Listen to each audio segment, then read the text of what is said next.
Welcome back. I'm Croftykins, and here we will try to bring you some of the important news surrounding international tensions that you may not have seen on your standard news networks. Today we have four major stories. North Korea tests a new ICBM rocket engine. South Korea tests its own ballistic missile. The latest US ICBM defense test fails. And Russia is now targeting US warplanes. So let's get into it. Just days after the death of Otto Warmbier, the American student who was released from North Korea in a critical medical condition, Kim Jong-un's regime has successfully tested an engine believed to be one part of an ICBM rocket stage.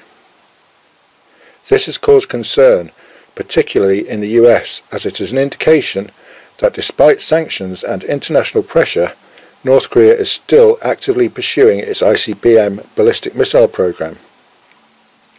It is commonly known that they are intent on developing a nuclear weapon capable of reaching mainland America. In fact, following this test, the North has issued new and chilling threats, stating that the Army of the DPRK, North Korea's official title, is whetting the sword of retaliation sharper than before, with a nuclear sword of justice that will only bring the US destruction. Bold words, but there is no doubt that the threat from North Korea is increasing with every ballistic or nuclear test they conduct. Meanwhile, South Korea successfully tested its latest ballistic missile that would enable it to target anywhere in the whole of North Korea. The South Korean military revealed there had already been several tests of the new Hyunmoo-2 missile, and that it will, after 2 more tests, be ready for use. Apparently hitting its desired target area after a flight of nearly 500 miles, it came very quickly after the North Korean ICBM engine test. South Korea's President Moon Jae-in said that his country needs to be in a powerful position if it hopes to engage in dialogue with North Korea, stating, "A policy of embracing North Korea is possible when we have a defence capability that surpasses that of North Korea." This is the longest range of ballistic missile that South Korea is allowed to develop under an agreement it has with the US.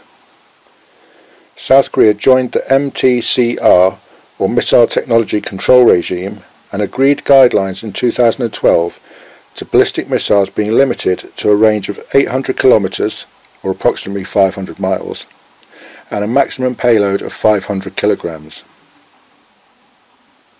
In other news, the new SM-3 Block 2A interceptor failed its latest test in the Pacific off the coast of Hawaii this week. A joint program between the United States and Japan, it is being developed with the intention of being able to defeat medium and intermediate range ballistic missiles. Significantly upgraded from the basic Block 2 missile, the Block 2A has longer endurance and targeting abilities, hopefully to increase its killability against targets. Although a previous missile test was successful, this time the ship-launched guided missile failed to intercept its target. This highlights the fact that in reality there is currently no solid defence against an attack by multiple ballistic missiles. Finally, tensions between Russia and the US have increased dramatically. This follows the shooting down of a Russian-backed Syrian fighter jet by US warplanes and the shooting down of a Syrian drone, both said to be targeting US advisors on the ground. Russia has said they are from now on tracking US warplanes as targets if they stray west of the Euphrates River. In a statement they said, "Anything detected in the air from the international coalition that enters airspace beyond this line will be followed by Russian air defense systems and considered targets." The US, of course, said its pilots will follow the rules of engagement, which allows them to defend themselves or their forces on the ground. Not long after this, a US Air Force reconnaissance plane was buzzed by an armed Russian Su-27 fighter jet over the Baltic Sea. In what the US called a highly dangerous manoeuvre, the Russian jet came screaming in at high speed and flew within 5 feet of the other aircraft's wingtip.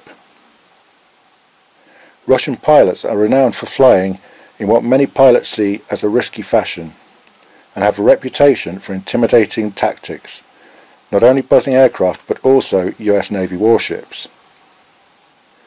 Relations between the two countries is now at an all-time low.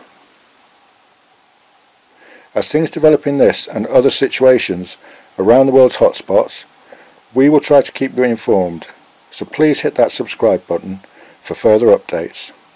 And don't forget, the world is watching, so please be kind to each other.